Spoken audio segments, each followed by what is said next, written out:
Hello dear students, मैं Sujit sir. कैसे हैं आप सभी? एक बार पुनः क्लास 9 सिविक्स के चैप्टर वर्किंग ऑफ इंस्टीट्यूशन के वीडियो नंबर पार्ट 2 में हम लोग डिस्कस करने के लिए जा रहे हैं। पहली वीडियो में हम लोगों ने एक इंट्रोडक्शन देखा कि वर्किंग ऑफ इंस्टीट्यूशन कितने टाइप्स के होते हैं, कैसे वर्क करते हैं, और आपके बुक में एक स्टोरी मेथड से चीजों को समझाने का प्रयास किया गया कि हमारी संस्थाएं लेजिस्लेचर, एग्जीक्यूटिव, जुडिशरी कैसे फंक्शन करती है।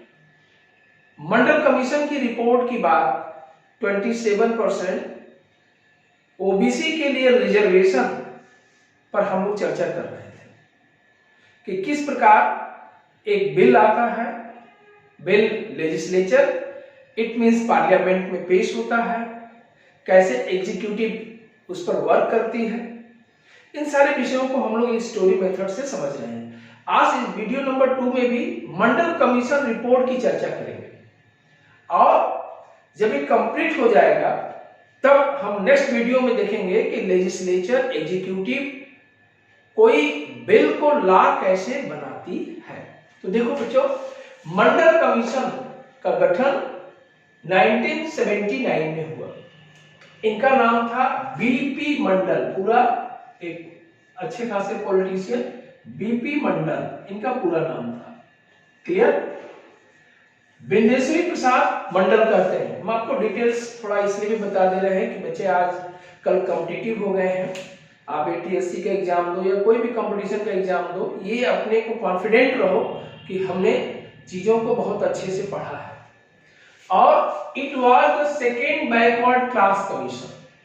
Second backward class, the social and educationally backward class पर वर्क करने के लिए दूसरी कमीशन बनी थी। इसका मतलब क्या है? एक कमीशन इसके पहले भी बन चुकी है। आपके लिए होमवर्क है, गूगल सर्च करिए कि क्या है कि पहली बैकवर्ड क्लास कमीशन कौन सी बनी थी, उसकी रिपोर्ट नहीं लागू हुई, बल्कि second backward class commission BP Mandal की रिपोर्ट लागू हुई। आप परेशान न होइए, मैं आपका सॉल्यूशन दे रहा हूं। काका कालेलकर 1953 में एक कमीशन बना था। काका कालेलकर के चेयरमैनशिप में, उसका नाम था फर्स्ट बैकवर्ड क्लास कमीशन। काका कालेलकर 1953। क्लियर हो गए? पहला बैकवर्ड क्लास कमीशन बना था। मतलब समाज में जो सामाजिक रूप से, एजुकेशनल रूप से, इकोनॉमिकल रूप से काफी पिछड़े हुए हैं, समाज के हाशिए पे हैं, ऐसी जातियों को प्रोग्रेस करने के लिए बना था। लेकिन आगे चल करके ये वर्क प्रॉपर नहीं हो पाया।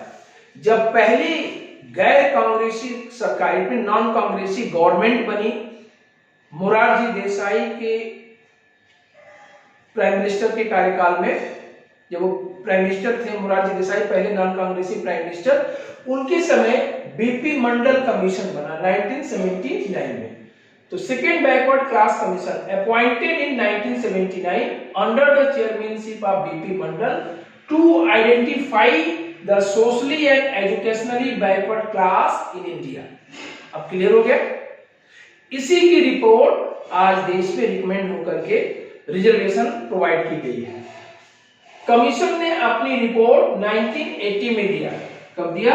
1980 में। Commission gave its report in 1980। क्या रिपोर्ट दिया? One of the recommendation was to give 27% reservation to SEBC, it means socially and educationally backward class in government job. जो गवर्नमेंट जॉब है उसमें 27% का रिजर्वेशन प्रोवाइड किया जाए। Then how did the recommendation become a law? अब फिर आगे चल करके कैसे लॉ बना, इसकी पहली वीडियो में हम लोगों ने देखा था कि 13 अगस्त 1990 को गवर्नमेंट ने इसको पास कर दिया, एक गवर्नमेंट ऑर्डर के तहत, जिसको हमने एक मेमोरेंडम देखा था। इस रिपोर्ट को कैसे इंप्लीमेंट होता है, ये रिपोर्ट कैसे लॉ बनती है, कैसे गवर्नमेंट बनाती है, आपको बताऊं कि लोकसभा का इलेक्शन था 1989 में। और जनता दल ने जनता से प्रॉमिस किया, मैनिफेस्टो, जनता दल पार्टी थी, जनता दल पार्टी ने यह प्रॉमिस किया कि मैं या मेरी सरकार बनती है, बीपी सिंह इसके लीडर थे, अगर मेरी सरकार बनती है तो 27% का रिजर्वेशन जो बीपी मंडल का रिकमेंडेशन है पूरे देश में लागू कर दूंगा। एक बहुत बड़ा चुनावी मैनिफेस्टो घोषित किया। जैसा कि आप याद करिए, प्रीवियस वीडियो देखिए कि इलेक्टोरल पॉलिटिक्स में एक एजेंडा हर पार्टी बनाती है और जनता के बीच में जाती है कि ये एजेंडा है, इसको मैं इंप्लीमेंट करूंगा। उस समय ये बहुत बड़ी बात थी बच्चों कि समाज, जानते ही हमारा भारतीय समाज कास्ट में, रिलीजन में डिवाइड है। एक बहुत बड़ा पॉपुलेशन, 52% की पॉपुलेशन जो ओबीसी से बिलोंग करती है, एक बड़ी आबादी है। अगर उसको गवर्नमेंट जॉब में, सेंट्रल गवर्नमेंट जॉब में और भी पब्लिक सेक्टर के जॉब में 27% रिजर्वेशन मिल जाएगा तो ऐसे गवर्नमेंट को बनाने के लिए सभी आगे आते हैं। यही हुआ। It implement the Mandal commission report in they came in power. जब बीपी सिंह की सरकार बनती है 1990 में, वो पावर में आते हैं, इसको इंप्लीमेंट करते हैं। और कितने कास्ट, वो कास्ट की संख्या थी जो ओबीसी, जिसको आज कहा जाता है ओबीसी। कैसे ओबीसी कहा गया इसकी बात कर रहा हूं। 3743 कास्ट, 3743 कास्ट को आज 27% का रिजर्वेशन एसईबीसी के बेस पर दिया जाता है। अब आप सोचिए कि कितना पापड़ बेलकर के ये लॉ बना होगा। लेकिन आपको तीसरी बॉडी बताया था, वो भी स्टोरी मेथड समझिए कि जुडिशरी भी है। किसी भी व्यक्ति को अगर ये लगता है कि उसके फंडामेंटल राइट का वायलेशन है तो go to the supreme court अपने फंडामेंटल राइट्स की प्रोटेक्शन के लिए। यहीं पर ये भी समझा देते हैं आपको। बीपी मंडल कमीशन की रिपोर्ट को, जिसकी बीपी सिंह की सरकार 1990 में इंप्लीमेंट करती है, पावर में आने के बाद लागू करती है, उसको सुप्रीम कोर्ट में इंदिरा साहनी ने चैलेंज किया कि क्या ये सही है। Indira Sahni and others versus of and others versus of India government, central government, कि जो ये 27% का रिजर्वेशन ओबीसी अर्थात एसईबीसी के लिए इंप्लीमेंट कर रही है, क्या ये सही है? क्या इस देश में बहुत सारे कास्ट के लोग हैं जो काफी गरीब है, फॉरवर्ड में भी काफी गरीब है, काफी पिछड़े हुए हैं, बहुत सारे इसमें क्रॉस बनाए गए, और जो 3743 कास्ट है, क्या इसमें लोग ऐसे नहीं होंगे जो काफी रिच होंगे?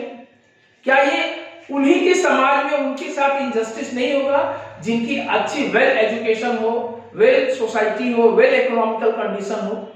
Indira Sahni versus India government, ये केस फाइल हो गया, सुप्रीम कोर्ट ने इसको कंसीडर किया, लेकिन उसने ये कहा कि रिपोर्ट जो बीपी मंडल कमीशन की रिपोर्ट 1979 की जो थी 1980 में आई, और जनता दल की गवर्नमेंट बीपी सिंह ने अगस्त 1990 में इंप्लीमेंट किया, वो वैलिड है। रिपोर्ट को गलत नहीं कहा, वह वैलिड है, लेकिन इसमें मॉडिफाई करने की जरूरत है। मॉडिफाई मतलब कुछ परिवर्तन किया जा सकता है। अब ये मॉडिफाई बच्चों समझो, मॉडिफाई क्या हुआ? मॉडिफाई ये हुआ कि एक वर्ड आया क्रीमी लेयर। क्रीमी लेयर का मतलब इकोनॉमिकल बेस पर, इकोनॉमिकल बेस पर जो 27% का रिजर्वेशन एसईबीसी के बेस पर है, उसको इकोनॉमिकल बेस कर दिया जाए। अगर जिनकी income regular 8 lakh and above at the present time बता रहा हूं बच्चों। जब लागू हुआ था उस समय कैटेगरी दूसरी थी।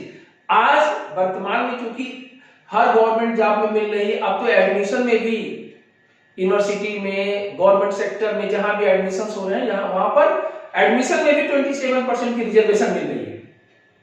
तो यहां पर ये बात क्लियर कर दिया गया कि creamy layer 8 lakh and above जिसकी एनुअल इनकम है, एनुअल हो रेगुलर हो, उसे एसईबीसी अर्थात ओबीसी का लाभ नहीं मिलेगा। वह आज भी इंप्लीमेंट है। तब जाकर के देश में बहुत उपद्रव हुआ, बहुत बवाल हुआ बच्चों। वो दौर था जब ये कब हुआ, क्रीमी लेयर का कैटेगरीज बनाया गया, मॉडिफाई हुआ सितंबर 1993 में। और जब ये इंप्लीमेंट हुआ, जब पूरे देश में लागू हुआ, तो देश में एक बड़ा सा बवंडर, एक बड़ा सा भूकंप आ गया। लेकिन चूंकि ये समाज में ऐसे बहुत सारे लोग थे, 3743 कास्ट जो इस कैटेगरीज के तहत आए, काफी पिछड़े हुए थे सोसाइटी में, एजुकेशनली बैकवर्ड थे, समाज में अपग्रेड करने के लिए और दूसरे कास्ट के लोगों के बराबर लाने के लिए और कोई रास्ता नहीं है। जब तक किसी समाज की आर्थिक और एजुकेशनली जब तक वो स्ट्रांग नहीं होता, समाज में अपग्रेड नहीं हो पाता है, ऐसा रिजर्वेशन देकर के प्रोवाइड किया गया। जब हमारा कॉन्स्टिट्यूशन बना था, डॉक्टर भीमराव अम्बेडकर ने बनाया था, उस समय ही एससी एसटी को रिजर्वेशन प्राप्त था।